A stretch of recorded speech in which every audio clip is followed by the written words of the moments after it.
So we've heard from Mamadou about what we've classified as one of our kind of stable multi-party democracies. We've heard from Carrie about the influence of aid in a dominant party regime.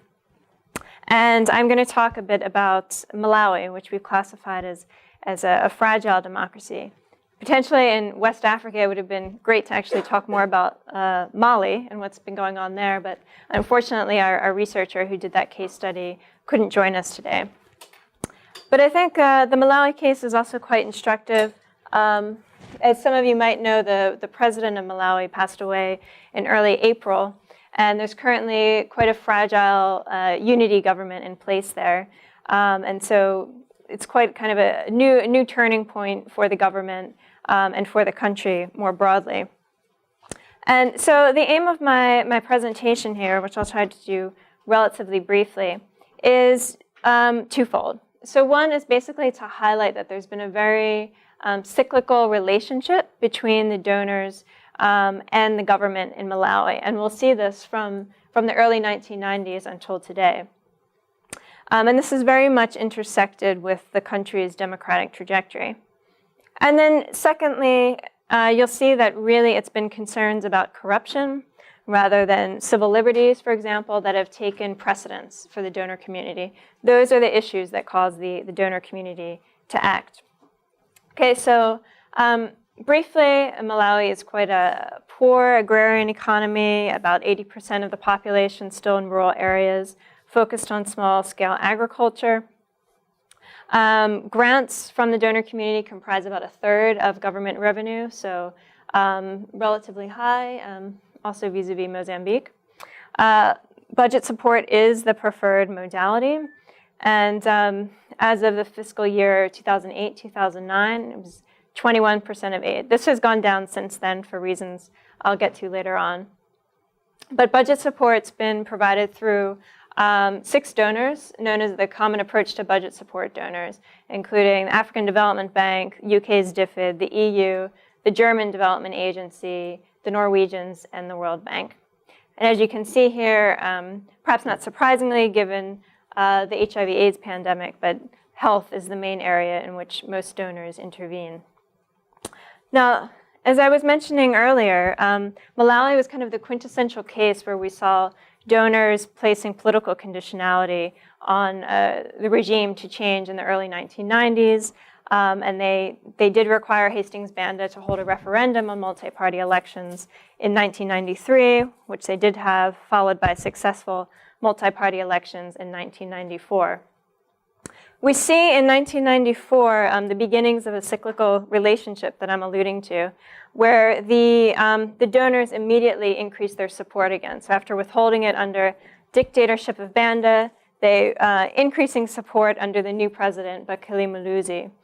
We saw the consultative group pledging over $1 billion. Budget support was dispersed for the first PRSP. But at the same time, we saw kind of our negative pole of consolidation and erosion of some democratic gains. There were infringements on the media, an NGO bill that was detrimental to NGO activities, involvement in the Electoral Commission, so trying to reduce the impartiality of the Electoral Commission.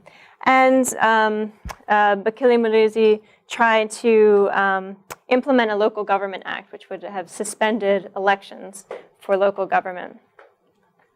We didn't really see the donors reacting to those things until there were doubts about corruption and privatization. And it was these issues where we saw, as I have listed up here, a number of the donors reducing their aid. And this all culminated in early 2001 when Muluzi tried to change the constitution to run for a third term. The donors finally issued a joint statement trying and threatened to cut aid if the bill had been passed. And it ultimately was not passed. Now, as a result, in 2004, Muluzi's successor, Binguwa Mutharika, was elected on the same party ticket as Muluzi, so under the party called the United Democratic Front, the UDF. And we saw the same kind of resurgence of assistance from the donor community. So you can see this huge spike in 2004 once Mutharika came to office. So we saw this decline in 2001 when there were fears about increasing corruption in the regime. Donors basically had a bad relationship with the regime until 2004, and again, a resurgence of aid. Now, what impact has aid had on consolidation since then under the Mutharika regime?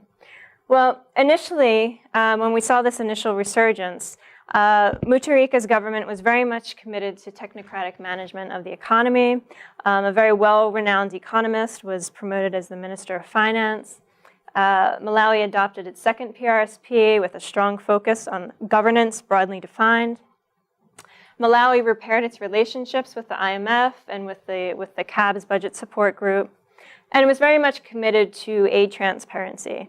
Malawi is one of the few countries that tried to create an aid atlas. So it was working with donors and the Ministry of Finance to basically, on an annual basis, give an update to the public of how much funding donor community was offering. And here is just providing an example of some of its efforts with a group called Aid Data, where they were starting to begin a project with geocoding, where donor interventions were and how they matched up with highest levels of poverty in the region. Now, what we saw in terms of our positive pole of consolidation with vertical accountability is that the donors have been very much supportive of the Electoral Commission, spent huge amounts of money with the 2009 elections, which were administered through a joint basket with the UNDP. And we saw some tangible results from that, including a new electronic voters roll. And many of the donors were supporting local elections, which were supposed to be held in 2011.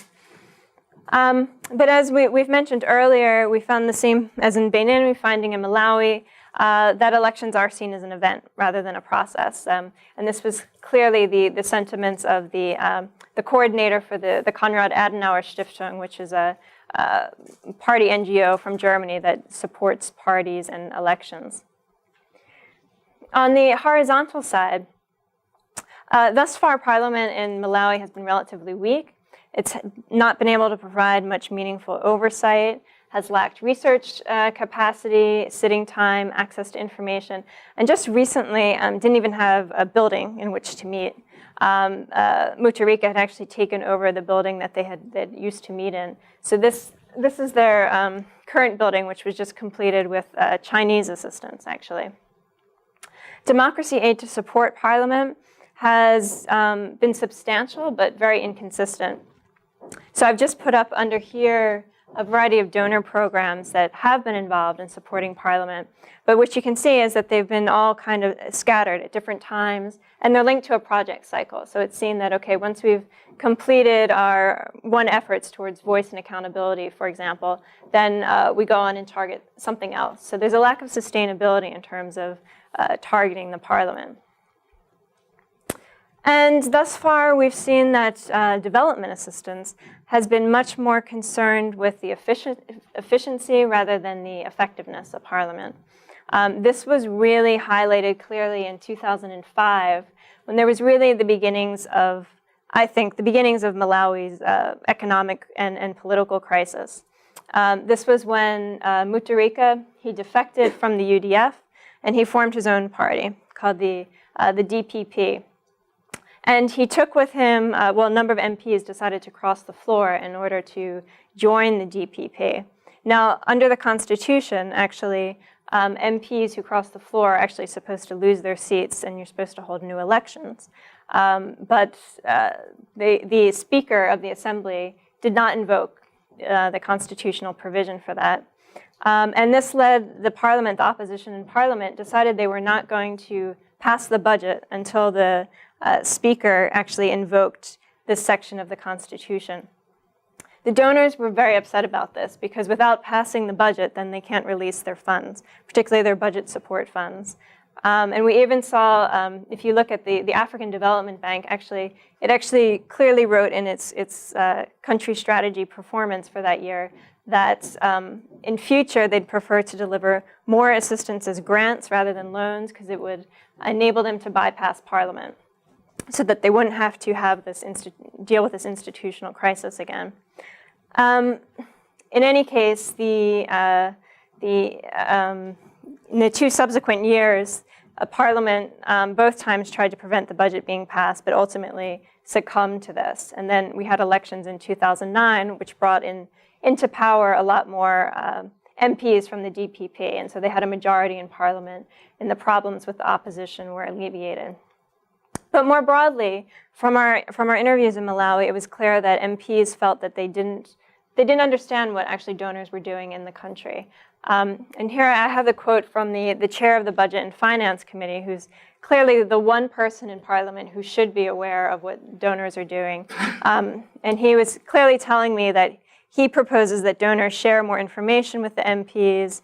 And basically the issue is also about accountability. When you see that donors are withholding aid, for example, MPs don't know if this is because the government has done something incorrectly or if the donors are being unreasonable. And so MPs aren't sure about basically who to blame about disbursements. And so he was basically advocating that the donors come to them to explain more about what they're actually doing in the country. And if we turn to competitive party systems, I've already talked about the UDF, the DPP. Other major parties are the MCP, and now the People's Party, which is the party of the current president, Joyce Banda. They've traditionally have had ethno-regional voting blocs. And the MCP and the UDF have traditionally had that issue. The DPP started to break this ethno-regional dimension in the 2009 elections. The predominant donor focus in Malawi, as I was mentioning earlier today, has really been on the demand side of the party-voter relationship. So when we're talking about that, we mean it's been more emphasis on civic education, on civil society, the demand for greater responsiveness, rather than on the supply of political parties. So less of a focus on supporting political parties. And we can see this again here highlighted just with the large share in gray highlights the amount of assistance that's been going to democratic participation in civil society. And as I was alluding to earlier, we found in Malawi that development aid has tended to inadvertently favor the incumbent, has favored the DPP in the past. And this was most evident in the 2009 elections with regards to the fertilizer input subsidy program. A very popular program, arguably what Mutharika wanted to be his legacy. And it was heavily supported with budget support.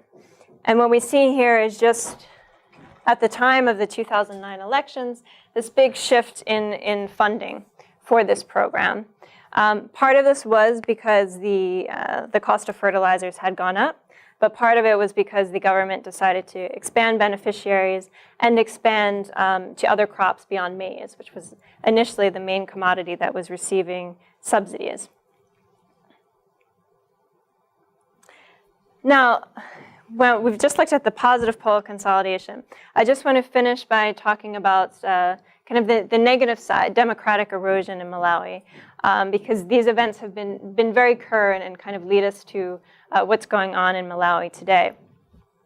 And so since 2010, we've seen a number of events that began in Malawi and started shifting to, again, a very negative relationship with the donors. And what I've done here is basically just done something we call process tracing. It's basically looking at events that have happened and how donors responded in order to pinpoint which issues the donors found to be most important. I'm not going to go through all of these. What I wanted to point out was basically starting in December 2010. And here, this was when Parliament passed an amendment to Section 46 of the Penal Code. And what this meant essentially was that now the Minister of Information could put a ban, could censor any type of independent media that was deemed to be creating rumors or false information about the government. So it was basically suppression of independent media. The following month, the Parliament tabled an Injunctions Bill. What this meant was typically if citizens or other members of government opposed a bill that had been had been approved in Parliament, they could take it to the judiciary in order to have an appeal if they felt that the government was passing something unjust. But by January 2011, the Injunctions Bill was basically banning that, basically saying you can no longer go to the judiciary if you disagree with what we've passed in Parliament. And these two events really angered civil society, definitely angered the media and journalists, but also the academic community as well. And in the following month, we really saw a culmination of events and kind of bad relationships between the donors. And at the end of February 2011, Mutharika actually suspended local elections, decided, once again, we're not going to hold elections for local government. So effectively, for 11 years, Malawi has not had elections for local government. Okay, what's striking is actually only one donor responded to these events, and that was Germany. So of all the 6 budget support donors, Germany was the one that decided it would suspend half of its budget support, basically to send a message to the government that it didn't agree with this kind of erosion of rights and respect for civil liberties. And in fact, just 2 months later, we saw the US government, through the Millennium Challenge Corporation, signing a compact with the government, so basically ignoring what it had been doing with the media and the judiciary. And what's notable, and what I've highlighted in red, is that we didn't see actually mass donor reactions until mid-2011. And they were most upset about the Malawian government not devaluing the kwacha, which they very much felt had been overvalued. And the IMF finally suspended its support. When the IMF suspends its support, typically the other budget support donors also have to do the same because their negotiations with the government are predicated on having an agreement with the IMF. Okay, so what's notable here is that it was mostly economic issues rather than issues around civil liberties that provoked many of the budget support donors to react. Now, we saw Mutharika was very intransigent about many of these demands, at least rhetorically, claiming that he was not going to bow to the donors. But we did see some movement towards the demands of both donors and civil society. One was that Mutharika reduced the size of his cabinet from about 25 to 14 members, which had been one of the demands of civil society. But in general, he was making claims like devaluation would only make Washington people, referring to the IMF and the World Bank, happy. So I think it's interesting to just look at why we had these mixed reactions from the donor community. And it really, again, gets to kind of the essence of budget support, which was intended to harmonize and coordinate donor involvement in countries. But what we see here is that these 6 donors have very different requirements for disbursements for budget support. So while the African Development Bank and the World Bank really put an emphasis on a country being on track with its economic program with the IMF, you can see that Germany has really put human rights up at the top of its list, as has DFID and Norway. So we can see that even amongst these budget support donors, their mixed reactions are very much driven by where they place priority in terms of their disbursement criteria. Now, I think as we I guess we could think of it as a new era for Malawi. Once Mutharika passed away, his vice president, Joyce Banda, took office. And we can see that her government has now tried to respond to a number of the demands of the donors. They devalued the kwacha. She noted just a few months ago that she wants to normalize relationships with our traditional development partners who were uncomfortable with our bad laws. And so she's legalized or attempting to legalize homosexuality, which had been one of the other parts of the penal code that Mutharika had implemented. But I think as Malawi moves forth, really a big issue that, as I've noted before, the donors have ignored, but which I think really remains the essence of this very cyclical form of governance where you're seeing a dictator transfer over to initially a technocratic government under Malusi, who then engages in corruption. Then we have the rise of Mutharika, who the same pattern of technocratic governance, and then descending into more autocratic rule. I think party fragmentation is really underlying a lot of this instability. And for that, I think that's really pointing to a greater role for party aid. We've seen just now in Malawi, as Joyce Band has come to office under the People's Party, we've seen the same trend with MPs crossing the floor from the DPP now to the People's Party. And again, the speaker not invoking provisions of the Constitution, saying that MPs actually need to be reelected if they leave their seat.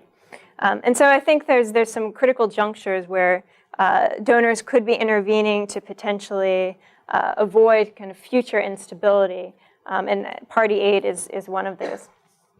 And I think in general, the Malawi case highlights three main points. First of all, when we talk about democracy aid, it's really been essential for many of the actors and institutions, the Electoral Commission, civil society, et cetera. But it really needs to be delivered in a more sustainable manner. I think the kind of advantage of development assistance and budget support has been that it has delivered its aid in a more sustainable and predictable manner, but the democracy community hasn't really done the same. I think while there's definitely greater efforts to deliver development aid in a sustainable manner, we've seen that there's less flexibility when democratic erosion occurs, specifically because of these differentiation and disbursement criteria. And at the end of the day, I think the Malawian case, but actually many of the cases, really highlight the tension between this notion of country ownership and country partnership on the one hand, and how do we move towards democratic consolidation on the other hand in a very aid-dependent country. So with that, I conclude.